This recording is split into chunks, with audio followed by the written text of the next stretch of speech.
Hello दोस्तों, स्वागत है आप सभी का K2 एकेडमी पर। आज हम लेकर आ गए हैं बायोलॉजी का मोस्ट इम्पोर्टेंट क्वेश्चन जो कि बहुत ही इम्पोर्टेंट है। तो चलिए शुरू करते हैं आज की क्लास को। तो देखिए, सबसे यहाँ पे पहला क्वेश्चन है कि प्रकाश संश्लेषण में प्रथम चरण है। बतलाइए प्रकाश संश्लेषण में प्रथम चरण क्या होता है। सभी लोग यहाँ पे बतलाइए, सभी के लिए इम्पोर्टेंट क्वेश्चन है। यह जो क्वेश्चन है वो Jharkhand ANM GNM entrance exam 2024 के लिए है, जिसका एग्ज़ाम 29 सितंबर को होना है। 29 सितंबर को एग्ज़ाम होना है, उसके लिए यह क्वेश्चन बहुत ही इम्पोर्टेंट है। और एक और बात आप लोगों को बतलाते हैं कि एग्ज़ाम बहुत ही नज़दीक आ गया है। अगर आप लोग अभी तक टेलीग्राम नहीं ज्वाइन किए हैं तो आप लोग टेलीग्राम जरूर ज्वाइन कर लीजिए। K2 एकेडमी के नाम से है, या फिर आपको डिस्क्रिप्शन में भी मिल जाएगा, क्योंकि आपको टेलीग्राम पर ही इसका PDF मिल जाएगा। या फिर अगर एडमिट कार्ड आता है तो आपको एडमिट कार्ड के बारे में अपडेट भी मिल जाएगा टेलीग्राम पर ही। इसलिए बहुत ही इम्पोर्टेंट है आपको टेलीग्राम ज्वाइन करना, ताकि कोई भी अपडेट आता है तो आपको टेलीग्राम पर ही सबसे पहले दे दिया जाता है। देखिए यहाँ पे क्वेश्चन है कि प्रकाश संश्लेषण में प्रथम चरण है जल का प्रकाश अपघटन, स्वांगीकरण शक्ति का उत्पादन, पर्णहरित का उत्तेजन या फिर ATP का संश्लेषण। तो प्रकाश संश्लेषण का जो प्रथम चरण होता है वो होता है पर्णहरित का उत्तेजन। पर्णहरित यानी कि इसको बोलते हैं क्लोरोफिल। क्लोरोफिल का उत्तेजन हो जाएगा इसका राइट आंसर, यानी उत्तेजन मतलब बढ़ना होता है। इसके बाद देखिए हम लोग अगला क्वेश्चन देखते हैं। अगला क्वेश्चन है यहाँ पे देखिए कि आहार नाल के किस भाग में पचे हुए भोज्य पदार्थ का अवशोषण होता है। आहार नाल का किस भाग में पचे हुए भोजन का अवशोषण होता है? पेट में, अपेंडिक्स में, बड़ी आंत में या फिर छोटी आंत में? किस में होता है यहाँ पे भोज्य पदार्थ का अवशोषण? सभी लोग यहाँ पे बतलाइए, सभी के लिए इम्पोर्टेंट क्वेश्चन है। तो छोटी आंत में होता है, स्मॉल इंटेस्टाइन में होता है। और क्वेश्चन हिंदी और इंग्लिश दोनों मीडियम में आपके सामने यहाँ पे है। देखिए ऊपर इंग्लिश में और नीचे आपको हिंदी में मिल जाएगा। आपको जिसमें मन है उसमें देख सकते हैं आपको, लेकिन आपको यहाँ पे देखना जरूर है, क्योंकि बहुत ही इम्पोर्टेंट क्वेश्चन है और एग्ज़ाम बहुत ही नज़दीक भी आ गया है। 29 सितंबर को है, लगभग 8 दिन का समय बचा हुआ है। देखिए यहाँ पे अगला क्वेश्चन है। अगला क्वेश्चन है यहाँ पे देखिए कि जड़ द्वारा जल का अवशोषण बढ़ता है वाष्पोत्सर्जन में वृद्धि द्वारा, प्रकाश संश्लेषण की दर में वृद्धि द्वारा, वाष्प उत्सर्जन में कमी द्वारा या फिर नमक अंतर्ग्रहण में कमी द्वारा। तो जड़ द्वारा जल का अवशोषण बढ़ता है, किसके द्वारा बढ़ता है यहाँ पे बतलाइए। तो यहाँ पे देखिए इसका जो राइट आंसर हो जाएगा वो हो जाएगा ऑप्शन नंबर A, वाष्पोत्सर्जन में वृद्धि। वाष्पोत्सर्जन में जब वृद्धि होता है तो जल का अवशोषण बढ़ जाता है, जल की मात्रा बढ़ जाता है वाष्पोत्सर्जन में वृद्धि होने से। इसके बाद यहाँ पे देखिए अगला क्वेश्चन है। अगला क्वेश्चन है कि कोशिका द्वारा ऊर्जा की खपत तथा साधारणतः सांद्रित प्रवणता पर जल का अंतर्ग्रहण की परिघटना कहलाती है परासरण, सक्रिय अवशोषण, निष्क्रिय अवशोषण या फिर अंतःशोषण क्या कहलाता है। और देखिए आज के जो क्वेश्चन है वो हल्का सा टफ है, लेकिन आपको देखना जरूर है क्योंकि इम्पोर्टेंट क्वेश्चन है। देखिए यहाँ पे देखिए इसका जो राइट आंसर हो जाएगा वो सक्रिय अवशोषण होता है, एक्टिव एब्सॉर्प्शन। एक्टिव एब्सॉर्प्शन होता है यानी कि अवशोषण होता है। इसके बाद देखिए यहाँ पे अगला क्वेश्चन है। अगला क्वेश्चन है यहाँ पे देखिए कि दूध का स्रावन किसके द्वारा कायम रहता है। दूध का स्रावन किसके द्वारा कायम होता है? रिलैक्सिन, एस्ट्रोजन, प्रोलैक्टिन या फिर प्रोजेस्टेरोन किसके द्वारा कायम होता है? यहाँ पे सभी लोग बतलाइए। और आप लोगों का बहुत सारे कमेंट आता है कि सर मैथ का क्लास लीजिए, मैथ का क्लास लीजिए। देखिए हम मैथ का ऑलरेडी 2-3 क्लास लिए हैं, लेकिन आप लोगों को हम क्लास में भी बतला है कि छोटा स्क्रीन होने के कारण इसको पर बतला नहीं पाते हैं, अच्छे से समझा नहीं पाते हैं। इसको पे लिखने में प्रॉब्लम होता है क्योंकि बहुत छोटा स्क्रीन, यानी कि आपको मोबाइल के थ्रू हम बतलाते हैं, इसलिए लिखने नहीं पाते हैं छोटा स्क्रीन के कारण। इसलिए हम आप लोगों को बतला देते हैं कि आपके लिए स्पेशल मुझे 4 से 5 दिन लगा है मैथ का, जो कि शॉर्ट नोट्स है।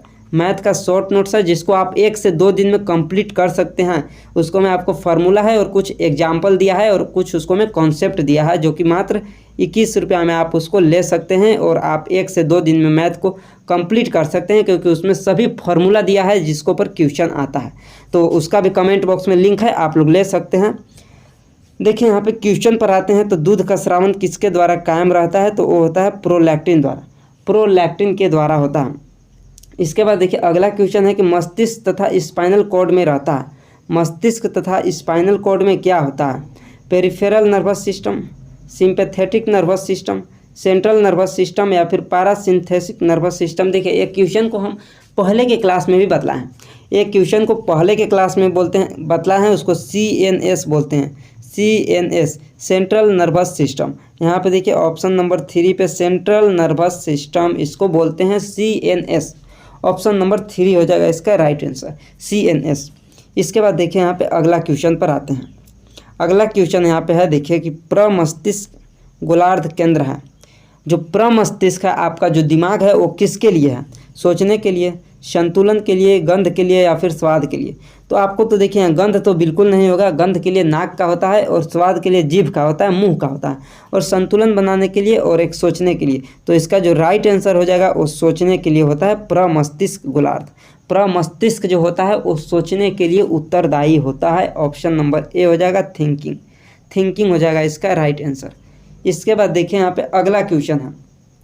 अगला क्वेश्चन है देखिए यहाँ पे कि अंतःस्रावी ग्रंथियाँ वे जिनसे स्रावन रहता है, वाहिनी में, रक्त में, 1 तथा 2 दोनों में या फिर इनमें से कोई नहीं। तो अंतःस्रावी ग्रंथियाँ जो होते हैं वो डायरेक्ट रक्त में स्रावित हो जाते हैं। अंतःस्रावी ग्रंथियाँ सीधे के सीधे ब्लड में स्रावित हो जाते हैं, ब्लड में। ऑप्शन नंबर बी, ब्लड में।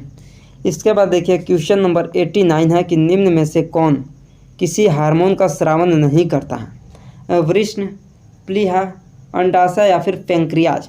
यहाँ पे देखिए 4 विकल्प दिया हुआ है, आपको इन 4 विकल्प में से एक विकल्प का चयन करना है जो कि हार्मोन का स्रावन नहीं करता है। बतलाइए वो कौन है जो हार्मोन का स्रावन नहीं करता है? तो वो होता है प्लीहा, यानी कि स्प्लीन, स्प्लीन। और इसको और क्या बोलते हैं? इसको ब्लड बैंक बोलते हैं, ब्लड बैंक स्प्लीन को बोलते हैं यहाँ। इसके बाद देखिए यहाँ पे अगला क्वेश्चन है, क्वेश्चन नंबर 90 यहाँ पे है कि जिब्रेलिन उद्दीपित करता है कोशिका विभाजन को, पार्श्वीय जड़ों को वृद्धि के लिए, इंटरनोड का दीर्घीकरण को या फिर कोलियोपेटाइल के वक्रता को। तो यहाँ पे देखिए हम सिंपल सा आपको लैंग्वेज में यहाँ पे समझाते हैं कि जो जिब्रेलिन है, जिब्रेलिन जो होते हैं वो तने की लंबाई में वृद्धि के लिए सहायक होते हैं। जो पेड़ पौधे में तना होता है, तने की लंबाई में वृद्धि के लिए सहायक होते हैं। और एक और क्वेश्चन आते हैं इस तरह से कि इनमें से पादप हार्मोन कौन है या फिर इनमें से पादप हार्मोन कौन नहीं है? तो आपको पादप हार्मोन का नाम याद रखना है कि जिब्रेलिन होता है, एक जिब्रेलिन होता है, ऑक्सिन होता है और एक साइटोकाइनिन होता है। ये तीनों फिक्स आता है आपके एग्जाम में, एक आता है साइटोकाइनिन। ये 3 ऑप्शन आपको दिया हुआ रहेगा और एक ऑप्शन किसी और दूसरा कुछ दिया हुआ रहेगा और बोलेगा कि इनमें से कौन पादप हार्मोन का उदाहरण नहीं है। तो आपको याद रखना है कि जो जिब्रेलिन है, ऑक्सिन है और साइटोकाइनिन है, ये तीनों पादप हार्मोन का उदाहरण है। इसके बाद देखिए यहाँ पे अगला क्वेश्चन, इसका ऑप्शन नंबर 3 हो जाएगा राइट आंसर, इंटरनोड का दीर्घीकरण को। इंटरनोड का दीर्घीकरण को आप लोग इंग्लिश में भी यहाँ पे देख लीजिए और नीचे हिंदी में भी आप लोग देख लीजिए। इसके बाद देखिए अगला क्वेश्चन है, अगला क्वेश्चन है कि ब्रायोफिल्म पुनरुत्पादित होता है।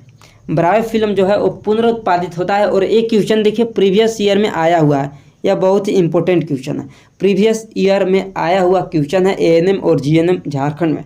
तो देखिए यहाँ पे पत्ती कली, अपस्थानिक कली, सीमांत कली या फिर वनस्पति कली।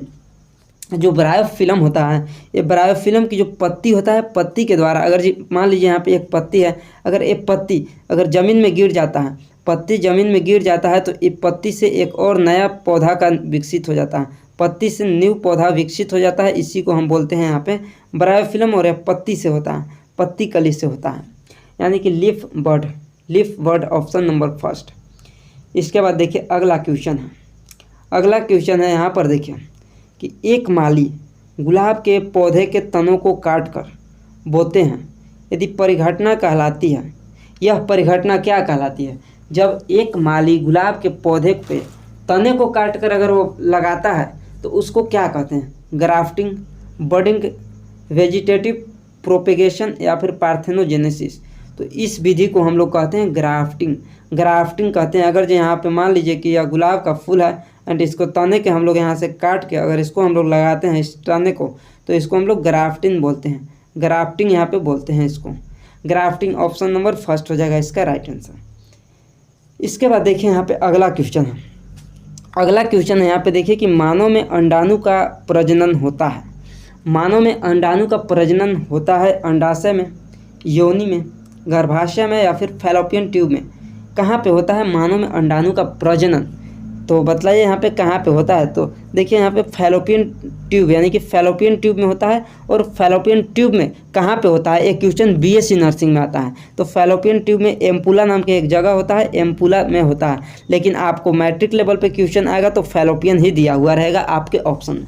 आपके ऑप्शन में फैलोपियन ट्यूब ही दिया हुआ रहेगा। अगर आप 12 क्लास लेवल रहेगा, बीएससी नर्सिंग रहेगा, तो आपको वहाँ पे एम्पुला दिया हुआ होगा, एम्पुला में होता है। इसके बाद यहाँ पे देखिए अगला क्वेश्चन है। अगला क्वेश्चन है क्वेश्चन नंबर 94। तना के कटाव का उपयोग साधारणतः खाली स्थान में प्रवर्धन के लिए होता है। तना के कटाव का उपयोग कहाँ पे होता है? कपास, आम, गन्ना या केला? ये तो सभी लोगों को मालूम होना चाहिए, या फिर आप लोगों को मालूम भी होगा। जो लोग ग्रामीण क्षेत्र से होंगे उनको मालूम होगा कि तना के कटाव से गन्ना होता है। गन्ना के तना जो होता है उसी को रोपा जाता है, बुआई किया जाता है गन्ना के तना को काट कर। तो ये तो आप सभी लोगों को मालूम होगा कि गन्ना, ऐसे ही इसका आंसर हो जाएगा ऑप्शन नंबर 3। इसके बाद देखिए इसका अगला क्वेश्चन है। अगला क्वेश्चन है कि गर्भाशय भित्ति से जुड़ा हुआ डिस्क जैसे संरचना जिसके दूसरे भाग अम्बिलिकल कॉर्ड से जुड़ा होता है कहलाता है। अम्बिलिकल कॉर्ड से जो जुड़ा हुआ रहता है वो क्या कहलाता है? एंडोमेट्रियम, हैमन, प्लासेंटा या फिर ब्लास्टोसिस्ट?